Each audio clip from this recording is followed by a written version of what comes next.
Ating passage ngayong umaga, mga kapatid, malinaw na walang maayos na placement o walang evidence na ibinigay si Apostle John kung saan ito nangyari o saan ito ipinreach ng ating Panginoon. Makikita natin na ito ay nakalagay doon sa dulo ng kanyang public preaching o pagpapahayag niya publicly in general. Ngunit hindi niya sinabi na ito yung pinakahuli niyang preaching. Hindi rin sinabi dito kung saan kabilang na event itong preaching niya na huling-huli o pinakahuli niyang preaching. Ang malinaw lang sa atin ay ito yung pinakahuling na i-preach ni Kristo dito sa Gospel ng John.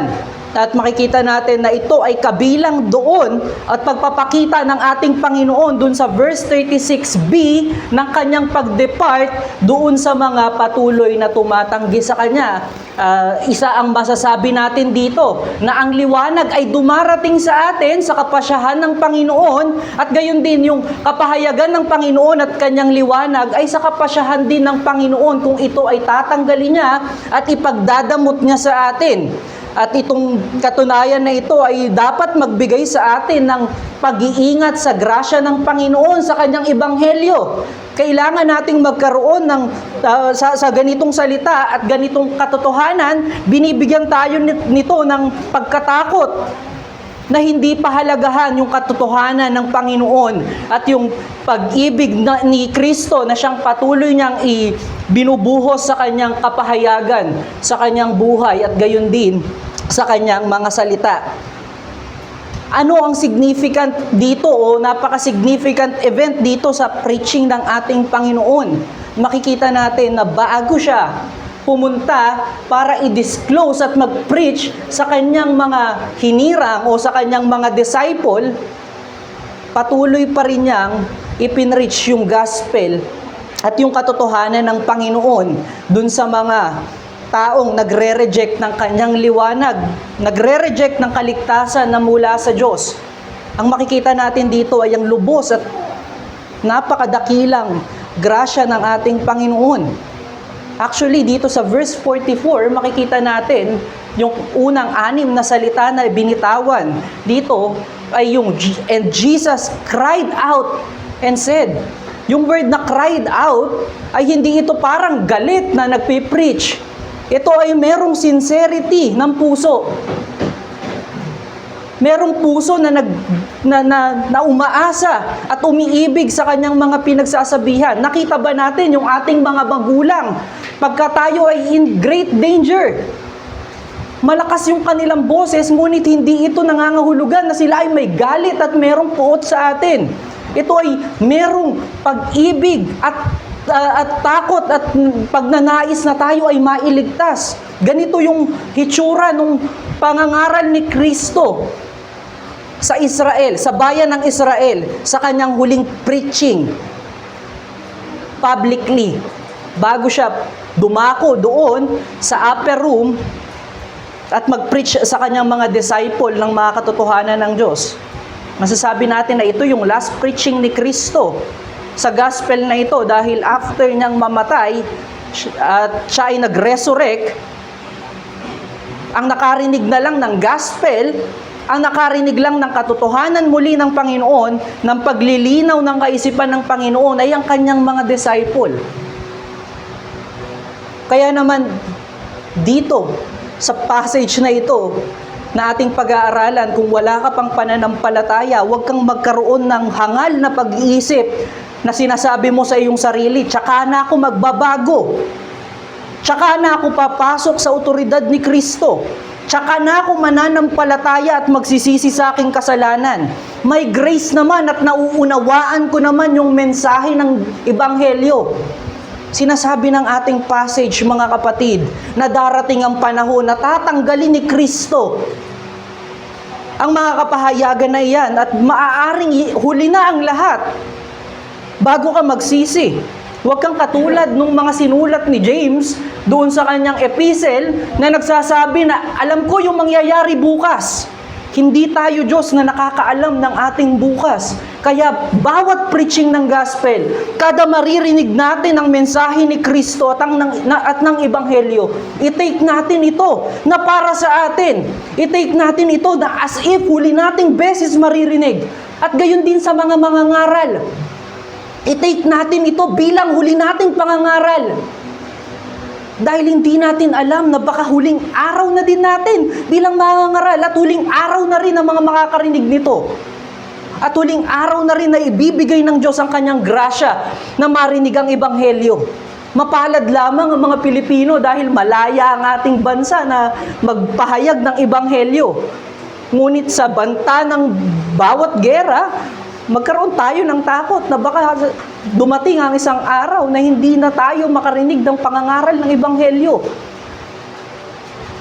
Tignan natin yung kadiliman na ipinoportray ng ating Panginoon dito, yung ipinipicture sa atin ng ating Panginoon. At na-preach ng ating Panginoon ito dahil sa ignorance at uncertainty ng tao sa katotohanan. Makikita natin dito sa Gospel ni John, sa chapter 12, yung unbelief ng mga Jews, bagkus si Kristo ay nagpakita ng maraming sign, nag-preach ng Gospel, inireveal ang Diyos sa kanila, sila ay patuloy na hindi naniniwala. Makikita natin sa verse 12, sa verse 19, bagamat yung Jerusalem ay winelcome si Kristo bilang hari, ngunit yung kanilang kaisipan ay natutuon dun sa mga material things na maaaring ibigay ni Kristo sa kanila dahil dun sa kanyang mga sign at miracles. Dun sa verse 37 to 43, makikita natin na merong mga nakakarinig na Hudyo kay Kristo, ngunit sila ay pumalya na manampalataya kay Kristo. Sila ay pumalya na sundan yung katotohanan ni Kristo. Yung mga factor na yan ay bunga ng ignorance ng tao sa katotohanan. Ito ay bunga ng kasalanan. Anong sabi sa Ephesians chapter 2 verse 1 to 3? Tayo ay bulag at patay sa kasalanan. Ang sinusunod natin ay si Satanas. Sinusunod natin yung desire ng ating laman. Tayo ay prisoner ng ating sariling kasalanan.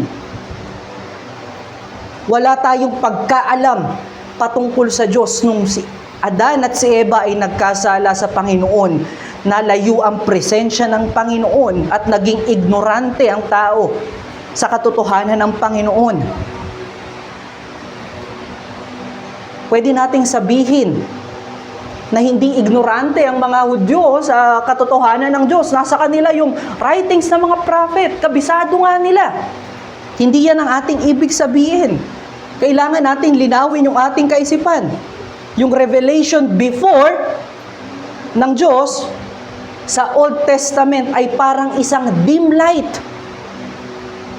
sa darkness. Yes, meron itong liwanag, ngunit hindi ito sapat upang ipakita yung katotohanan ng Panginoon. Marahil magalit at tumaas ang kilay ng ating mga kapatid na hindi pa tumatawid. Let me clear my statement. Gracious na ang Lord sa Old Testament, even to His law, ay nagbibigay siya ng grace, ngunit yung ratification at kabuuan ng kapahayagan ng kalooban at ng persona ng Diyos ay na kay Kristo, which is nandoon sa New Testament, sa Christ event, sa cross event. Si Kristo ang nagpahayag ng katotohanan sa mga pangako ng ating Panginoon, sa pangako ng kaligtasan. Sa Old Testament, yun lamang ay glimpse o malaking pagtanaw. Kumbaga, sa ating pagtanaw, nakikita natin yung kotse ni Christian sa malayo, pero hindi tayo sigurado kung sa kanya ba yun dahil napakaliit nating natatanaw. Ngunit nung inilapit ng Panginoon sa pamamagitan ni Kristo yung kanyang katotohanan, ito ay tunay nating naintindihan at na-identify. Ito yung kahalagahan ng revelation ng Panginoon. Tinatanggal yung ignorance ng tao. Tinatanggal siya sa sarili niyang darkness at inilalagay siya sa liwanag. Kaya naman makikita natin sa revelation ng ating Panginoon o yung ating Panginoon, yung revelation ni Kristo, ang nag-iisa o ultimate necessity ng isang tao. Dahil makamkam man natin lahat ng yaman ng mundo, kung hindi natin kilala ang Diyos at hindi natin nauunawaan ang mensahe ng kaligtasan, ito ay baliwala. Tayo ay patuloy na patay. Nag-aakala tayong malaya at nating nagagawa ang ating sarili, ngunit tayo'y nakakulong sa ating mga kasalanan. Ano yung binubunga ng ignorance na ito? Pag tayo ay ignorante sa katotohanan, ini-interpret natin yung isang bagay sa pamamagitan ng abot ng ating makakaya. At dahil tayo ay ignorante, walang nalalaman sa katotohanan ng Diyos, ini-interpret natin yung kaligtasan, yung being ng Diyos sa pamamagitan ng ating narrow mind. Meron silang knowledge about God, ngunit yung true message ng salvation at nung persona ng Diyos ay hindi nila naiintindihan. Tignan natin yung mga Hudyo. Kilala nila ang Diyos bilang matuwid. Ngunit hindi nila nauunawaan na yung kautusan ng Diyos ay puno ng kanyang grasya. Yung pangako ng Diyos ay tinitignan nila bilang sila ang tutupad. Hindi nila inasahan yung darating na pangakong tagapagligtas ng Panginoon. Sa kanila, yung kaligtasan ay manatili doon sa promised land. Ngunit para sa Diyos, ang kaligtasan ay pagiging malaya sa kasalanan at pag-inherit ng kingdom ng ating Panginoon. At dahil hindi sila nagtitiwala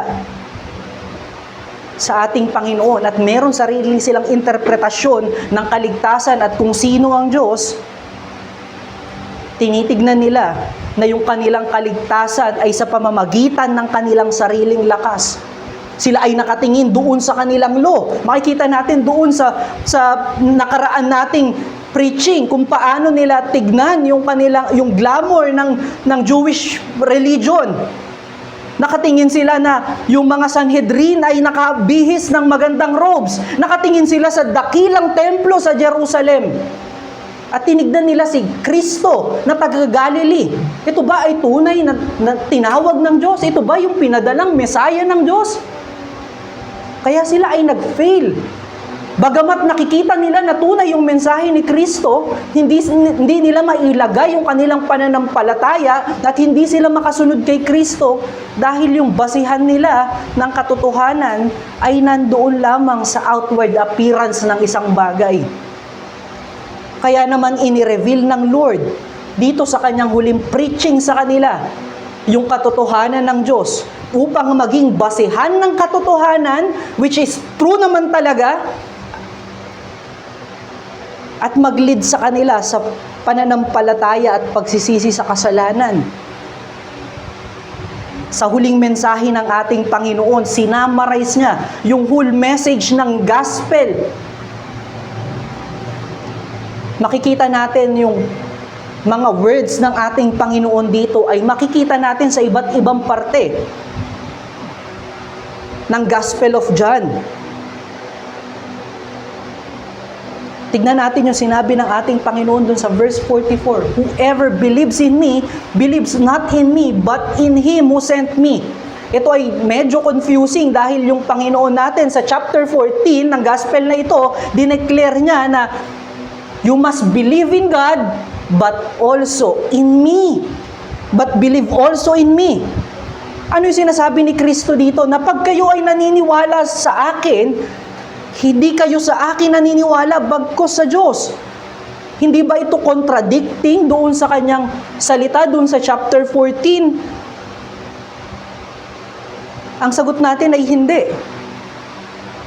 Mas malilinaw yan doon sa pagkakasabi doon sa NASB at mas magandang interpretasyon nitong passage na ito. Sabi dyan sa NASB, one who believes in me does not believe only in me, but also does not only believe in me, but also in Him who sent me. Sa pagdadagdag ng word na only and also na ipakita ng Panginoon o ng passage na ito na si Kristo at ang Diyos ay equal. Kung ikaw ay naniniwala kay Kristo, ikaw rin ay naniniwala sa Diyos, sa Kanyang Ama.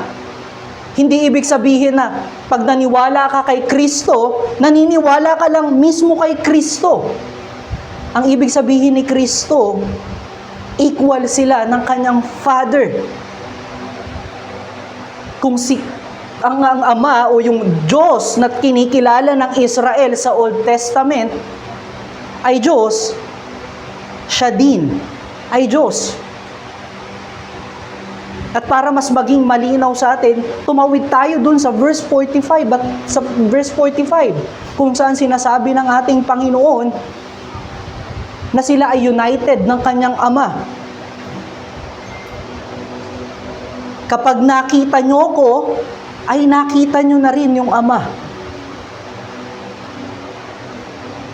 At ito yung ating paniniwala patungkol sa Diyos, na meron tayong nag-iisang Diyos na may tatlong persona, at dito sa ating passage, ipinapakilala at ipinapakita ni Kristo yung theology na ito at yung doctrine na ito, na kami ay iisa ng Ama, equal in authority, in power, at kami ay inseparable. Gayon din ipinakilala ni Kristo dito yung Kanyang salita at yung banal na Espiritu. Yung salita ng Panginoon ay nagpapatunay o nagpapakilala sa atin ng katotohanan ng Diyos. Makita man natin at mabasa man natin ang Kanyang salita, kung wala ang banal na Espiritu ay hindi tayo maliligtas. At yung otoridad ng salita at ng banal na Espiritu ay equal din sa ating Panginoon. At sa verse 46 makikita natin na sinasabi ni Kristo na they are one. Katulad dito nung Kanyang sinabi doon sa chapter 10 verse 30, I and the Father are one. Gayon din sa chapter 14 verse 7 to 11, if you had known me, you would have known my Father. Sa pagdududa ng Kanyang mga disciples at doon sa takot na siya ay aalis, ina-assure niya yung Kanyang mga disciple na sigurado yung inyong kaligtasan dahil ako ang nagbigay sa inyo ng bagay na ito. At adding doon sa statement ng unity nila, doon sa verse 47 to 48, makikita natin na sinasabi ni Kristo na iisa sila ng will at ng authority ng Kanyang Ama. Will to save those who are in darkness, at gayon din, sila ay iisa ng kanilang salita. At kaparehas yan doon sa John chapter 3, verse 17 to 18. Iisa sila ng otoridad. Hindi sinasabi dito, mga kapatid, na pumunta si Kristo para mag-judge. Ngunit ang mensahe ng gospel merong dalawang blade. Ito ay naghihiwalay doon sa mga maniniwala at hindi maniniwala. At doon sa mga hindi maniniwala ay nalalaman natin may kapahamakan na nakahanda. Ngunit ang intensyon ng Panginoon sa Kanyang pagpunta ay to save. Ito ay nagpapatunay lamang na iisa sila ng otoridad, iisa sila ng kapangyarihan, at iisa sila ng salita. Makikita natin yan doon sa John chapter 3, verse 17 to 18, John chapter 5, verse 22, verse 27, verse 30, chapter 8, verse 16, verse 26, chapter 9, verse 39.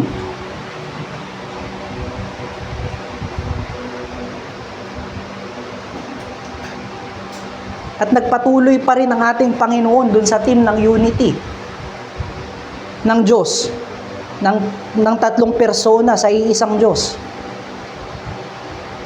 Sa verse 49 to verse 50. Kung ano yung sinasabi ng Panginoon, yun yung sinasabi ni Kristo. Kung ano yung ibinigay ng Diyos sa kanya, yun yung ginagawa ni Kristo. Ano yung importansya ng bagay na ito? Mga kapatid, merong ang tao, unconsciously, may tingin sa Diyos ng Old Testament o sa Diyos na nakaupo lamang sa trono, sa kalangitan.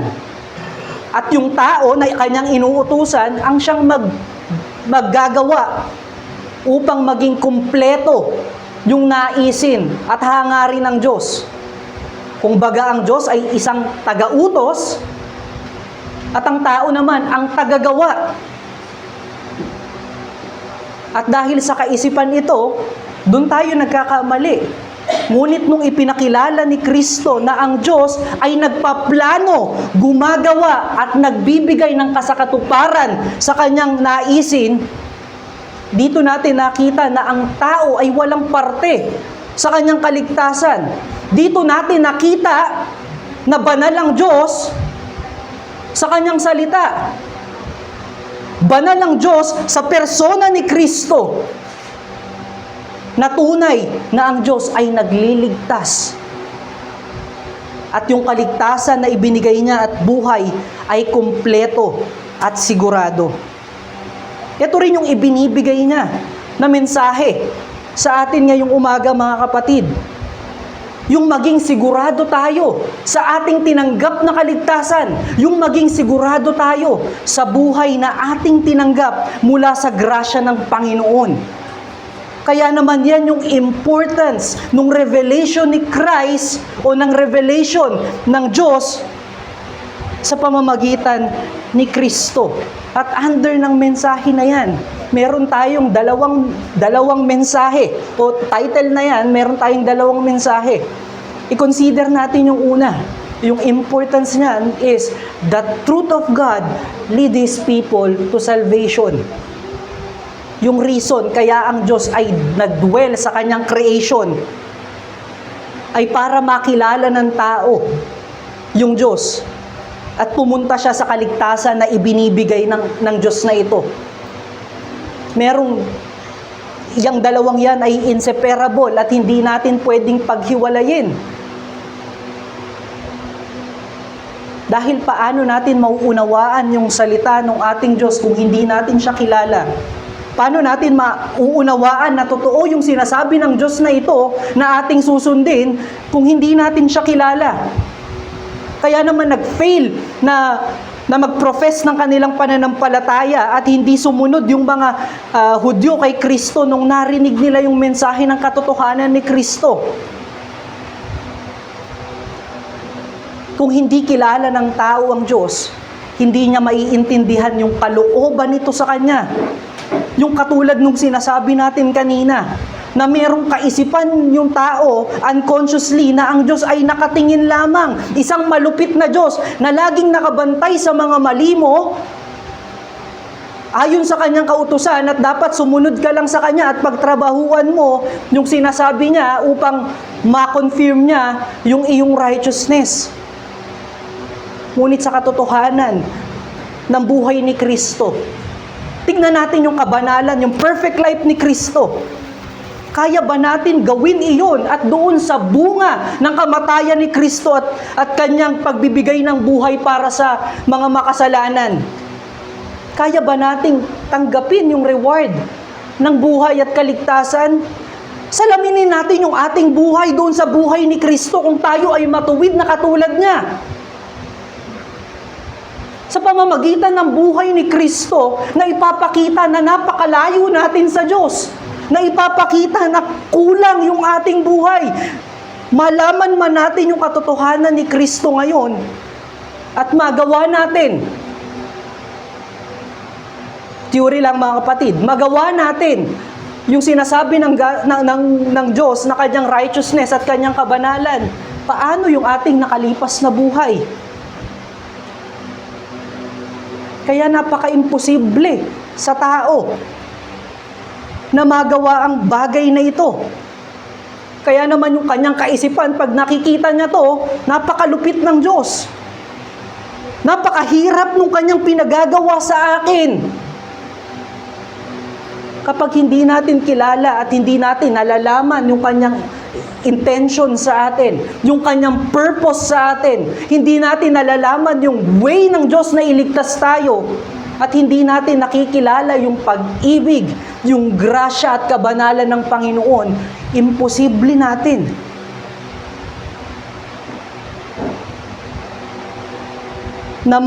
imposible na makatanggap tayo ng kaligtasan. Tignan natin yung mga Hudyo na patuloy na tumatanggi kay Kristo. Saan sila nakatingin? Doon sa mga maganda sa outward appearance, hindi doon sa katotohanan ng salita ng Panginoon.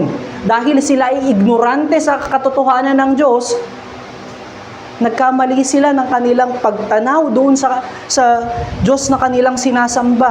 Akala nila, porke ginagawa nila yung laws, porke ginagawa nila yung rituals, porke ino-observe nila yung feast, sila ay merong kaligtasan. Kaya naman tinanggihan nila si Kristo. Para sa kanila, iyon yung pinapractice ng mga tagasunod ni Moses. Iyon yung sinusunod namin dahil galing sa Diyos yung salita ni Moses. Tignan natin yung John chapter 3 verse 17 o John chapter 17 verse 3. Sabi ni Kristo dyan, sa kanyang panalangin sa Getsemani, "And this is eternal life, that they know you, the only true God, and Jesus Christ, whom you have sent." Ang kaligtasan ay matatagpuan sa pagkakilala sa Diyos at pagkakilala kay Kristo. Pagkakilala sa Diyos sa pamamagitan ng pagkilala kay Kristo. Nagkakaroon ng yabang ang isang tao dahil sa kanyang kaisipan na kaya niyang abutin yung kabanalan ng Diyos, yung katwiran ng Diyos. Ngunit katulad ng sinasabi natin kanina, pag sinalamin natin ba yung buhay natin kay Kristo, makikita ba natin na tayo ay matuwid at tayo ay banal? At ito yung magdadala sa atin na yumakap doon sa krus ni Kristo, doon sa grasya ng Diyos para sa atin, na tinapos ni Kristo yung gawa sa salvation at sa eternal life na intended ng Panginoon para sa kanyang mga hinirang. Kung hindi natin nakikilala ang Diyos bilang banal, imposible nating bitawan yung ating paniniwala sa ating mga sarili. At kung hindi natin nakikita yung katwiran at kagandahan ng loob ng Panginoon sa krus ng Kalbaryo ni Kristo at sa kanyang muling pagkabuhay, katulad ng sinabi ni Paul doon sa 1 Corinthians chapter 15,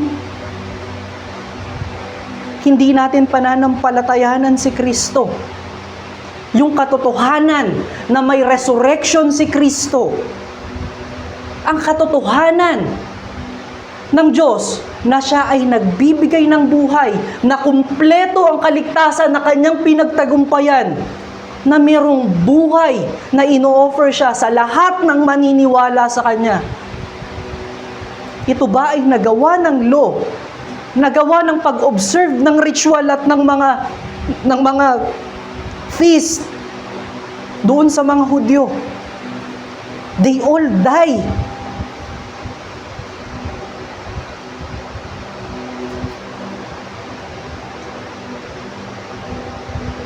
Ninais ni Kristo na ibalik tayo doon sa communion na siyang nawala sa atin dahil sa kasalanan.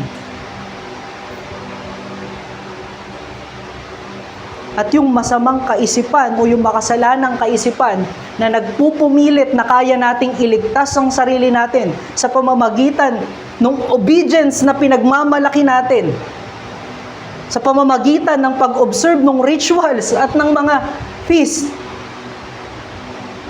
yun ay darkness ng tao. Pagpapatunay na bulag tayo sa pagkilala sa Diyos. Pagpapatunay na tayo ay makasalanan. At imposible para sa Diyos na magkaroon ng communion sa sinful men. Ano yung pinapakita ng bagay na to? The light of Christ takes away all the darkness of His people. Makikita natin sa verse 46, sinabi ng ating Panginoon, I have come into this world as light, and whoever believes in me may not remain in darkness. Ang Diyos ay pumunta rito upang i-reveal yung katotohanan ng Diyos. Upang sino mang maniwala sa Kanya ay hindi na manatili sa natural state ng tao, which is ignorant sa katotohanan ng Diyos, which is nasa darkness ng kanyang sin, which is tumitingin na maganda doon sa kasalanan na kanyang ine-enjoy. Ano yung true nature ng tao? Nasabi natin kanina sa Ephesians chapter 2 verse 1 to 3. Ano yung katotohanan ng Diyos?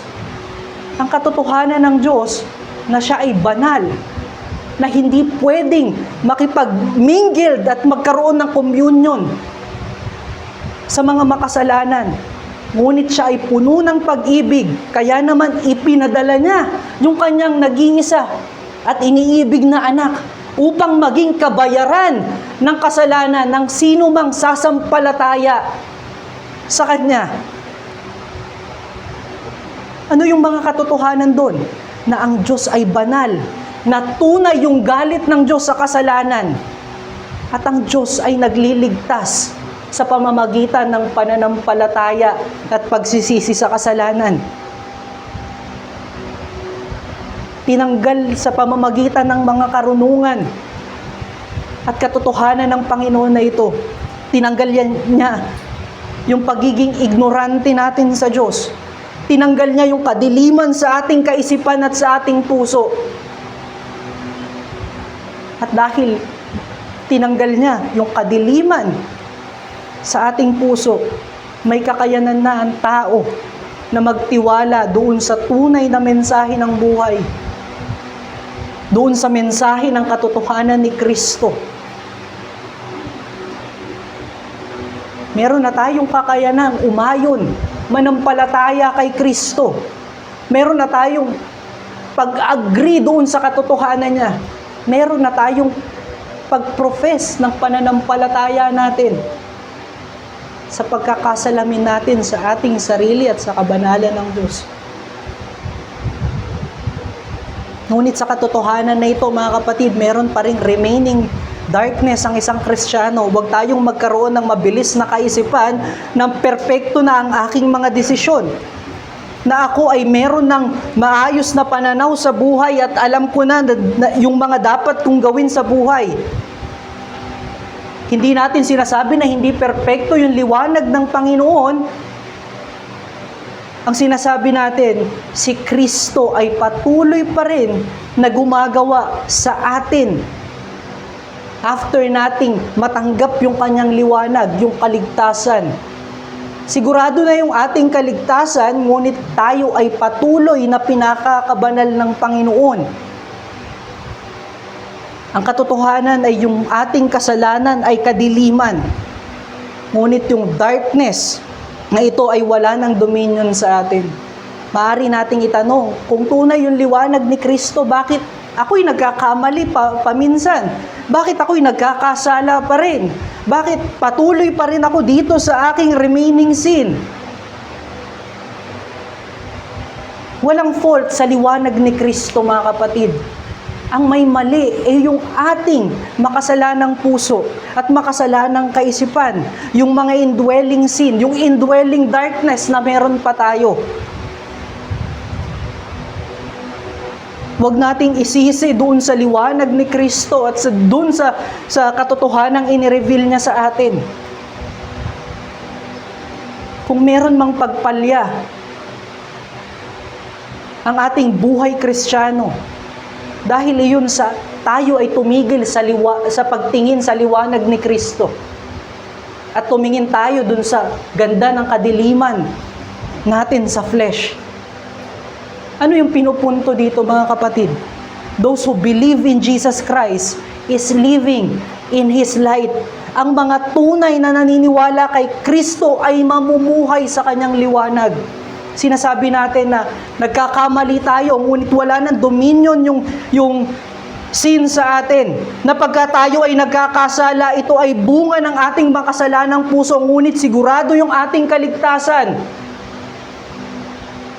Dahil yung katotohanan na naipipreach, yung kabanalan at ebanghelyo ni Kristo ngayon, at nahahalungkat yung kasalanan mo sa umagang ito ay redirect ni Kristo ng iyong pagtingin sa kanyang liwanag. At ang tunay na Kristiyano ay namumuhay sa liwanag ni Kristo at tinatanggap yung disiplina ni Kristo, tinatanggap yung pagtatama ni Kristo sa kanyang mata, sa kanyang puso at sa buong members ng kanyang katawan.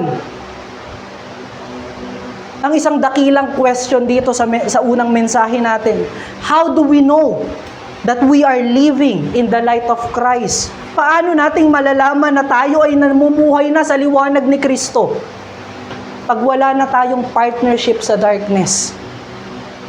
At ang isang bagay pa, pag tayo ay nagtitiwala sa grasya ng Diyos kay Jesucristo sa anumang sitwasyon ng ating buhay, paano nating masasabing wala na tayong partnership sa darkness? Pag tayo ay patuloy, paano natin masasabi na wala na tayo sa darkness kung patuloy pa rin tayo sa ating matigas na puso? Patuloy pa rin tayo dun sa ating mga makasalanang gawa. Ang tunay na kinilos at nananampalataya kay Kristo ay meron ng distaste dun sa kanyang ginagawang kasalanan. Dumadating sa kanyang senses na hindi tama ito.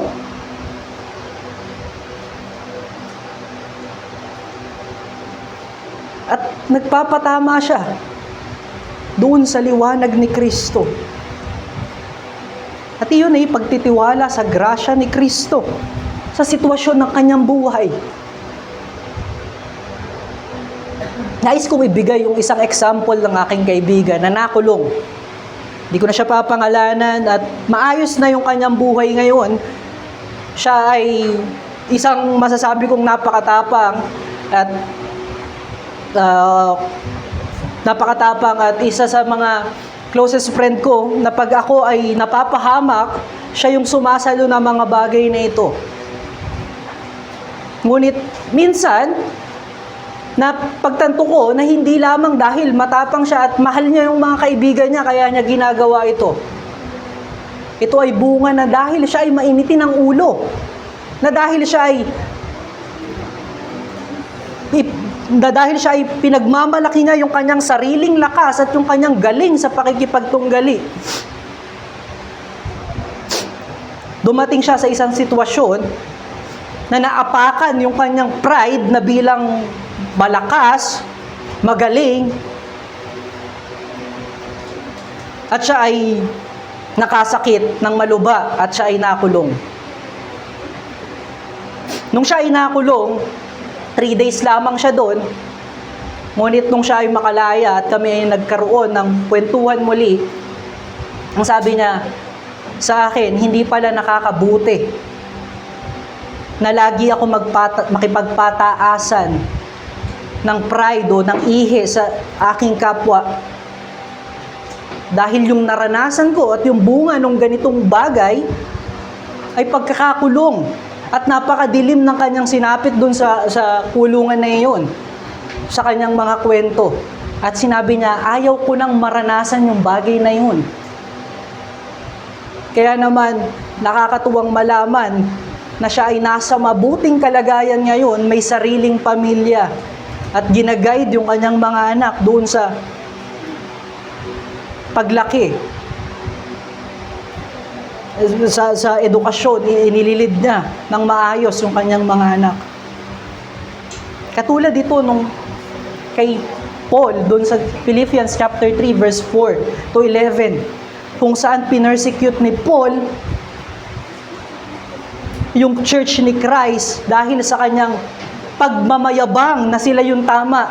yung kanyang pagmamataas sa kanyang sarili na nalalaman niya kung ano yung katotohanan ng Diyos. Ngunit dito sa Philippians chapter 3 verse 4 to 11, sinabi niyang lahat ng bagay na ito ay rubbish compare dun sa grasya at makilala si Kristo. Anong nangyari kay Paul at dun sa aking kaibigan? Meron na tayong distaste doon sa mga bagay na nagdala sa atin sa kapahamakan sa pamamagitan ng liwanag ni Kristo. Nakita natin yung ating dating buhay ay naglilid sa atin sa kapahamakan. Rebellion against God. At wala itong nabubunga, kundi kadiliman din sa iba. Wala itong nabubunga, kundi kamatayan sa ating sarili at gayon din sa iba. At makikita natin kay Apostle Paul, nang makilala niya ang Diyos, nagkaroon siya ng kumpiyansa sa grasya ni Kristo na siyang nagliligtas. Hindi sa confidence niya sa kanyang kayang gawin, but solely in the grace of God through Christ. Yung makilala si Kristo ay magdadala sa atin sa distaste, sa rebellious act natin at sinful ways. Ngunit huwag tayong magmadali na pag-isip na tayo ay reformed. Tayo ay mga membro ng iglesia. Tayo ay isinala ng mga leader ng iglesia, ng isang local church. Kaya naman, tama na yung aking pag-iisip. Tama na yung aking mga ginagawa. Wala na akong darkness. Let me tell you, kapatid, na ang lahat ng bagay na ginagawa in secret, in darkness, ay kasalanan. Tignan natin yung ating patuloy na ginagawa kung meron tayong ganito. Yung gossip, ayaw natin na malaman ng mga kapatid natin sa Panginoon at mga nakapaligid sa atin na pinagkukwentuhan natin yung kasalanan ng iba. Ano yung intensyon ng puso nito? Yung pagmamalaki sa ating sarili na tayo yung gumagawa ng tama. Ano yung pinapakita nito? Pagtitiwala mo sa pagsunod mo doon sa katotohanan ng Diyos, hindi sa grasya ni Kristo. Yung mga ungrateful rebuke, pagtingin mo doon sa kakayanan mo na maging matuwid sa harapan ng Diyos.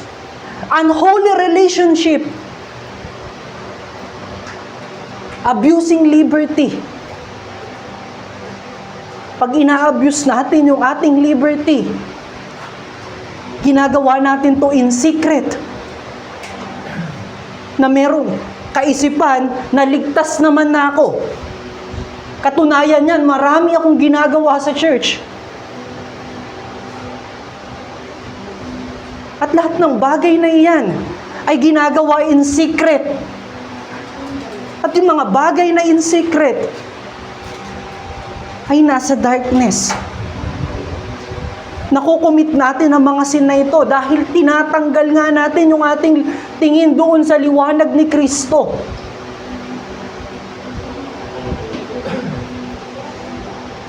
Pag tinanggal natin yung tingin natin sa liwanag ni Kristo, magiging pleasurable ulit at beautiful sa ating mata yung darkness. Kaya nga natin nakukumit yung mga bagay na ito. Isipin natin yung mga bagay na ginagawa natin na ito ay contrary doon sa kalooban ni Kristo. Na i-unite tayo sa church, na i-unite tayo sa Diyos.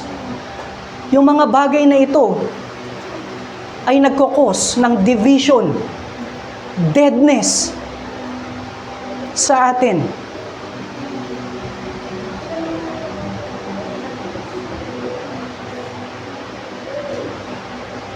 Saan natin nakita yung pagtanggal ng tingin sa liwanag ng Diyos? Yung kasalanan ng pagtanggal ng tingin sa Diyos at pagtingin na sa kagandahan ng kadiliman. Makikita natin yan sa Genesis chapter 3. Nang tinignan ni Eve, nang hinayaan ni Eve, yung serpent, nung in-entertain niya yung salita ng serpent, nung hindi niya kinonsulta yung salita ng Diyos, yung liwanag ng Diyos, nung ifinokus niya yung kanyang mata doon sa kasalanan. Kaya nahulog sa kasalanan ng tao. Ganon din yung patuloy na nangyayari sa atin even though we are already saved. Sinasabi ba natin na already saved na tayo at hindi na gagawa ng mabuti?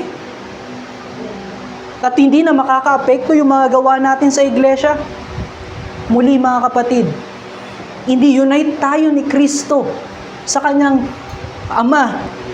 Ngunit yung paghalo ng darkness dun sa liwanag ni Kristo, ay tinatanggal natin yung ating communion sa Panginoon. Division yung ating ipinapahayag at yung ating ibinibigay sa ating mga kasama. Yes, hindi nakaka-affect sa salvation ng mga hinirang ng Diyos ang bagay na yan. Ngunit ito ay nagbibigay ng higit na paghati sa puso ng bawat mananampalataya na siyang nakatingin sa liwanag ni Kristo. At maaring maging hinder sa kinabibilangan nating iglesia. Tunay naman na meron talaga tayong mga weakness na ganito at may mga kasalanan pa. Kaya nga may struggle sa flesh. Ngunit walang ibang mabuting gawin kundi ang patuloy na tumingin sa liwanag ni Kristo. At yan yung una nating challenge sa umagang ito mga kapatid. Submit your life into the light of Christ. Paano mo masasabi na ikaw ay nakatingin ng patuloy kay Kristo? Pag sinasubmit mo yung iyong buhay sa liwanag ni Kristo.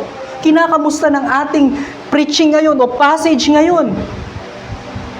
Kung paano mo tanggapin yung mga mensahe kada Lord's Day. Ito ba ay nabuburo sa iyong kaisipan? Ito ba ay iyong pinagninilayan sa buong linggo at sa araw-araw upang maging liwanag mo at maging tama ang iyong respond doon sa mga bagay na ibinibigay ng mundo at ng sitwasyon ng buhay sa atin? Tinatanong ng salita ng Diyos ngayong umaga, kamusta ang devotion mo sa araw-araw? Nais tanungin ni Kristo kung paano patuloy tignan ng kanyang salita. Makikita natin mga kapatid, inililihis o nalilihis yung ating tingin sa liwanag ni Kristo at sa kanyang gabay kapag hindi natin hinayaan yung kanyang liwanag na siyang mag-guide sa atin. Paano ka nagkakaroon ng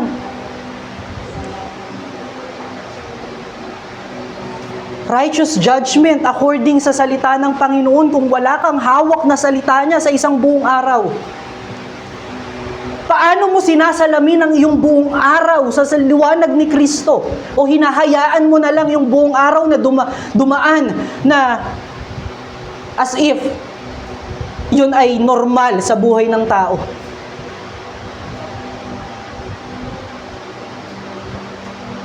Isipin natin kung wala yung katotohanan ni Kristo sa isang buong araw, paano tayo mag-guide? Paano tayo bibigyan ng liwanag upang lumakad sa kadiliman ng mundo? Sa gitna ng kadiliman ng mundo.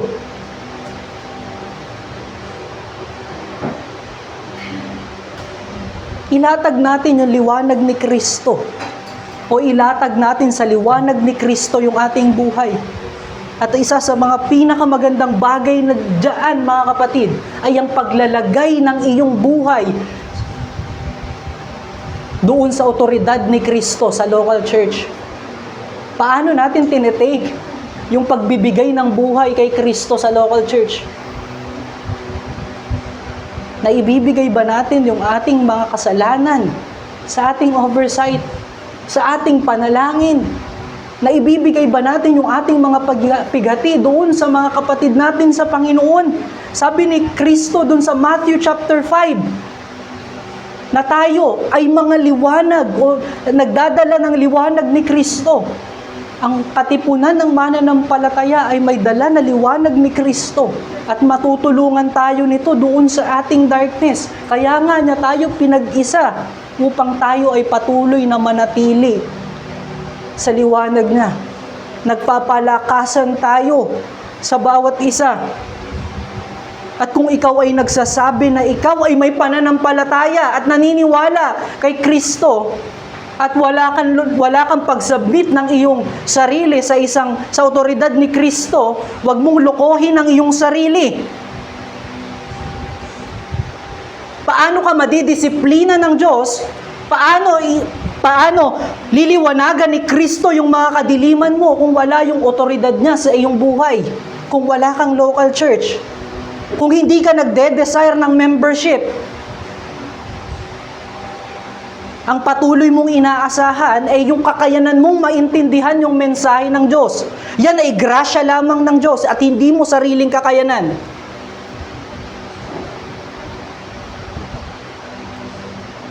Kaya naman sinasabi ng ating message ngayong umaga, bitawan mo yan. Ganyang kaisipan. Manampalataya ka kay Kristo at magsisi sa iyong kasalanan. At isa sa mga evidence na ikaw ay nananampalataya at nagsisisi sa iyong kasalanan ay sa pagpapasako sa otoridad ni Kristo. At hindi lamang yung kasiguraduhan sa ating katotohanan na natanggap o liwanag na natanggap yung ibinigay ni Kristo. Bagkos ibinigay rin niya yung katotohanan na tayo ay merong buhay sa pamamagitan ng obedience.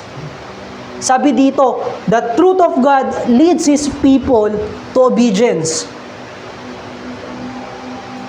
Yung isang problema dito sa ating passage ngayon, kaya nag-fail na mag-profess ng kanilang faith at sumunod kay Kristo, yung mga nakarinig ng kanyang mensahe, ay dahil meron silang pangamba sa katotohanan ng buhay na ipinangako ni Kristo. Paano mo masasabing maganda yung buhay na yan? Wala kang tulugan. Wala kang sarili mong iglesia. Meron kaming templo sa Jerusalem. Meron kaming mga sinusunod na batas na mula sa kay Moses. May takot sila doon sa threat ng excommunication. Hindi ko sinasabing huwag tayong matakot sa threat ng excommunication.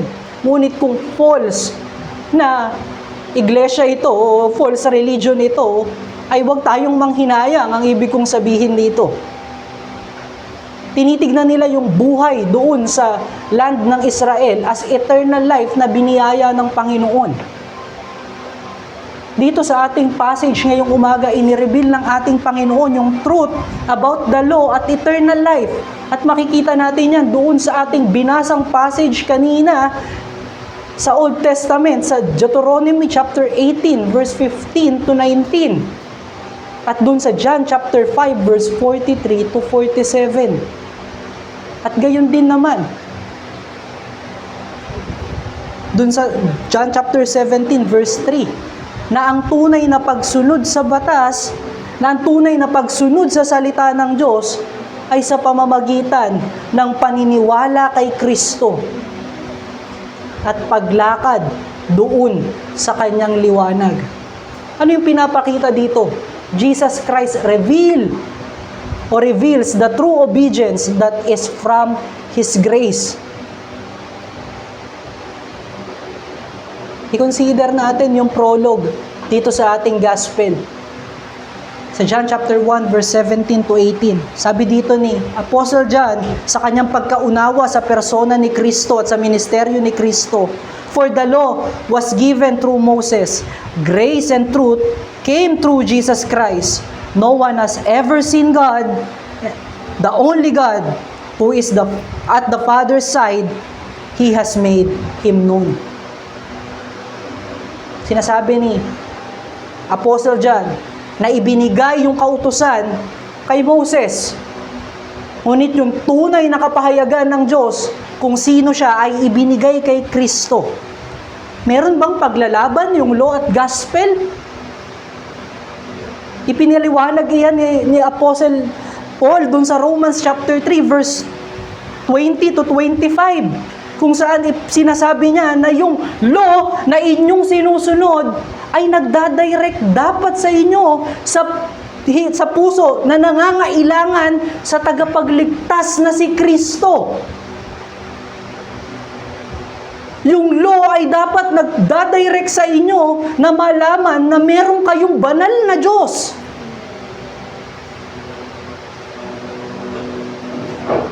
Yung law ay dapat nagpapakita sa inyo ng inyong kakulangan, ng inyong kasalanan at ng inyong karumihan.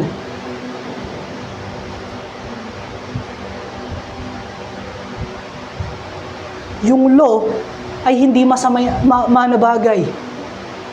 Ito ay ibinigay ng Diyos upang i-direct tayo sa persona ni Kristo upang makilala natin ang Diyos. At hindi rin masama ang pagsunod sa kautusan ng Panginoon. Ito ay bunga ng kaligtasan at buhay na natamasa natin sa pananampalataya kay Kristo at pagsisisi sa kasalanan.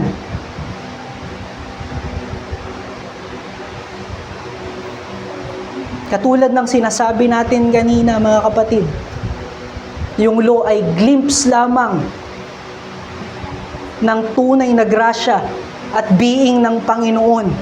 Yung kapunuan ay wala doon sa law. Ang kapunuan ay na kay Kristo. Meaning, mga kapatid, kung tayo ay na-direct ng law sa pananampalataya kay Kristo, tayo ay magkakaroon ng kapatawaran at gayon din ng eternal life. At ano yung eternal life na ito? It is to obey God. It is to obey yung kanyang mensahe. Tignan na lang natin yung passage natin ngayong umaga, kung paano namuhay si Kristo. Ito ay ayon lahat sa salita ng kanyang Ama. Kung ano yung kanyang dapat gawin, siya ay nakabound dito. Kung ano yung kanyang dapat sabihin, yun lamang yung, kung ano yung sinasabi ng kanyang Ama, yun lang yung kanyang sinasabi. Isang perpektong pagsunod. Matatawag ba natin ito na isang pagkukulong sa atin ng Diyos? Ito ay kalayaan sa kasalanan. Huwag nating tignan si Kristo bilang merong ibang naising sabihin, bilang merong ibang nais gawin. Sila ay iisa ng Diyos, katulad nung sinabi natin kanina. At yung masunod niya, yung kalooban ng kanyang Ama, ay kasapatan para kay Kristo. Ay tunay na buhay para kay Kristo. At ito rin yung ibinibigay sa atin ng Panginoon. Ngayon na tayo ay meron ng eternal life at merong salvation, katulad ng sinabi natin kanina, meron tayong distaste doon sa kadiliman ng kasalanan at ng mundo. Ngayon, magkakaroon ba tayo ng kapayapaan kung tayo ay patuloy na nakikihalubilo doon sa mga bagay na meron yung kadiliman? Kung meron tayong distaste, nag-e-enjoy ba tayo doon sa isang pagkain na hindi natin gusto yung lasa? Kung tayo ay patuloy na sumusunod sa Panginoon, doon tayo nag-e-enjoy na ngayon. Masasabi natin na ito ay pawang katang-isip lamang dahil mahirap ang buhay, mahirap tumanggi sa kasalanan, mahirap mamuhay sa gitna ng mundo. Totoo, mga kapatid.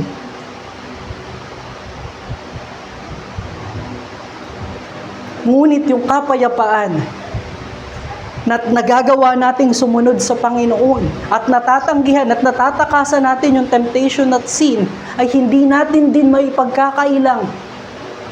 Nagdiriwang yung ating puso at pagpupuri sa Panginoon sa kanyang grasya na maiwasan natin yung mga bagay na yun at makasunod sa kanyang kautusan. Ano yung pinupunto rito? Na yung tunay na naniniwala kay Kristo ay may delight sa obedience sa lahat ng commandments ng Diyos. At isang great question sa ating mensahe, yung pangalawang mensahe ngayong araw. Paano natin malalaman na meron tayong eternal life na nagmula sa Diyos? Kung tayo ay namumuhay nang naaayon sa salita ni Kristo, nang naaayon sa commandment ng Diyos, katulad ni Kristo, kung paano niya inibig na sundin yung kanyang ama, kung paano naging united sa iisang will ang Panginoon, ini-include tayo ng ating Panginoon sa pagiging united, sa obedience at pagmamahal sa salita ng Panginoon. Tignan natin yung Psalms chapter 119, verse 25 to 27. Ito yung panalangin ng merong delight sa salita ng Panginoon. My soul clings to the dust. Give me life according to your word. When I told of my ways, you answer and teach me your statutes. Make me understand the way of your precepts, and I will meditate on your wondrous works. Ito yung tunay na panalangin na nag-e-enjoy sa obedience at pagsunod sa Diyos. Ito yung puso na dinala sa atin ni Kristo. Ito yung tunay na buhay, yung merong malayang pagsunod dun sa kautusan ng Diyos. Before, yung pagsunod natin ay nakabound doon sa pagsunod upang tayo ay maging maligtas, para tayo ay manatili doon sa kaligtasan. Ngunit dahil sa grasya ni Kristo, hindi lamang duty para sa atin ang pagsunod. Ito ay privilege para sa atin na sumunod at mabuhay sa liwanag ni Kristo. Hindi ito parang magic na magbabago agad tayo para maiwasan natin yung fantasy ng pagiging isang Kristiyano na matuwid agad, na meron kaagad tayong laban. Tunay na meron din paglaban sa antok, katamaran, pagtanggi natin sa katotohanan ng salita ng Diyos, especially kapag ang sin natin ang kinokorek, nanlalaban yung ating puso at kaisipan. Ang sinasabi dito ay may puso, isip, na kumikilala sa katotohanan ng Diyos sa kabila ng kahinaan. May weakness ang tao na ayaw niyang tanggapin dahil sa katamaran, dahil sa antok at doon sa kasalanan niyang natatouch ng liwanag ni Kristo, doon sa kinakalkal ng katotohanan ni Kristo na kanyang kasalanan.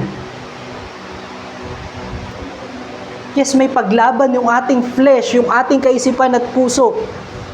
Ngunit yung Spirit ng Diyos na nagre-reside sa atin, na naghahaya sa atin na tanggapin ang mensahe na ito ay ang katunayan na meron tayong pagsunod na tunay at tuwiran sa ating Panginoon. Kung titignan natin yung buhay na eternal life mula kay Kristo, ang katotohanan na ma-persecute tayo ng mundo, dahil iba tayo sa kanila, natuwiran nating sinusunod yung salita ng Panginoon, yung commandment ng ating Diyos. Dito tayo nakatindig. Masasabi ba natin na eternal life at kasiyasiyang buhay ito? Kung nararanasan natin ang mga bagay na yan, ipinapangako ni Kristo sa atin, we are blessed, for we inherit the kingdom of God. Sabi niya sa Matthew chapter 5 verse 10 to 12. Sa mga hindi sa magagandang bagay, physically, makikita ang katotohanan ng eternal life, bagkus ito ay nakabase sa persona ni Kristo, sa katotohanan ng kanyang salita. Kaya kanyang ginawa at patuloy na ginagawa yung conformity sa atin sa pamamagitan ng kanyang katotohanan na inireveal at patuloy na nire-reveal sa atin. Ang problema, minsan mga kapatid, sa mga reformed na Kristiyano, minsan at madalas at palagian tayong na-amaze dun sa great words, quotation ng mga theologian na ating nababasa. Pero napakabihira natin na tignan kung saan yung kanilang pinaguhugutan sa mga sinasabi nilang ito at paano na ilapat ito sa kanilang buhay. At pwede nating maging example dyan si Martin Luther, yung kanyang famous line doon sa Diet of Worms. Isa lang yung malinaw doon sa mensahe ni Martin Luther dyan. He is captivated by the scripture. He stand on the word of God.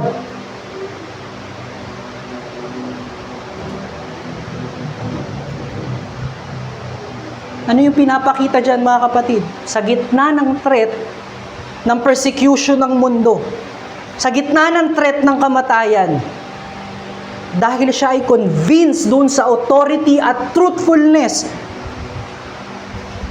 nung salita ng Diyos, kinaya niyang tumindig sa katotohanan na ito.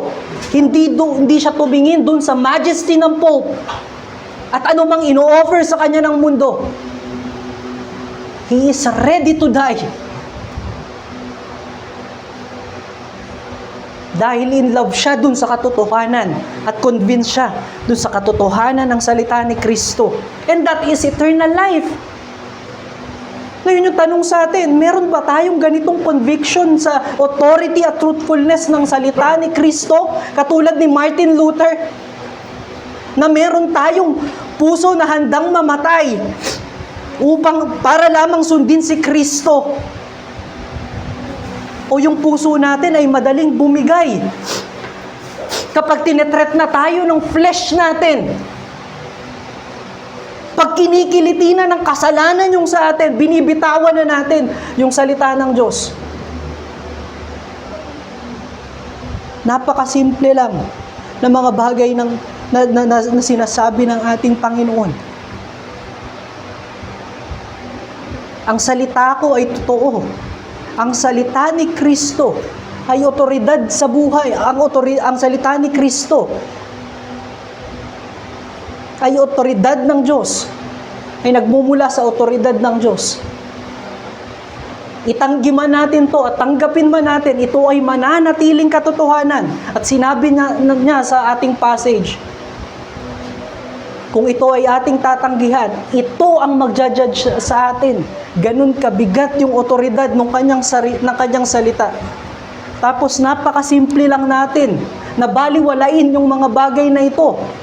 Napakasimple lang natin baliwalain yung mga challenges sa salita ng Diyos. Mga kapatid, ang magagandang quotes na mula sa mga theologian, mula sa salita ni Kristo, ay baliwala kung hindi ito magkakaroon ng epekto sa buhay natin. Katulad lamang tayo ng mga Hudyo na narinig yung salita ni Kristo at naniwalang totoo at tama iyon. Ngunit walang epekto sa kanila, walang pananampalataya, walang conviction sa kanila.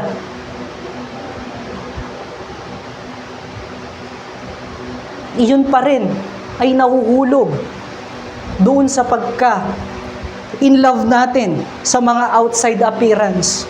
Ang salita ng Diyos o yung salita na walang epekto ay hindi salita ng Diyos o hindi ibinigay ni Kristo. Baka in love lang tayo sa ganda at galing magsulat ng isang tao. Baka in love lang tayo dun sa walang butas na theology ng sinasabi ng Christianity. Hindi tayo in love dun sa persona ni Kristo. Hindi tayo namumuhay ayon sa otoridad ng Diyos. Hindi tayo nag-e-enjoy sa presensya ng Diyos. At para maiwasan natin yan, mga kapatid, ito yung ating pangalawang challenge. Act upon the truth that we receive from the revelation of God.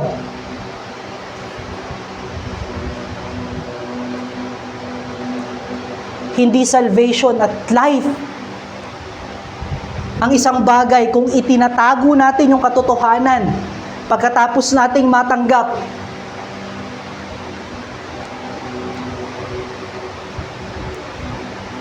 hindi natin natanggap yung salvation at life na nanggagaling kay Kristo kung itatago lamang natin ito sa ating bag. Katulad ng mga Hudyo na narinig yung mensahe ni Kristo but fail na manampalataya at magsisi sa kanilang kasalanan sa pagsunod kay Kristo. Ganun lang din yung atin, yung mangyayari sa atin. Ang tunay na respond dun sa great revelation na to ay faith and repentance. Paano natin malalaman? Katulad nung kaninang challenge natin sa pag-submit sa otoridad ng ating Panginoon sa pamamagitan ng local church. Pagtatama ni Kristo sa atin sa pamamagitan ng preaching, paghingi ng kalakasan at patuloy na pagtingin sa grasya ng Diyos sa pamamagitan ng panalangin, pakikiisa sa ordinance na ibinigay ng Diyos, at pagnanais na palakasin ng mga nagdadala ng liwanag sa mga fellowship sa katipunan ng mga mananampalataya. Ang tunay na repentance ay paglalantad ng iyong kasalanan sa harapan ni Kristo. Paghingi ng disiplina mula sa kanyang salita sa pamamagitan ng isang local church, sa pamamagitan ng pag-ibig ng bawat isa sa iyo.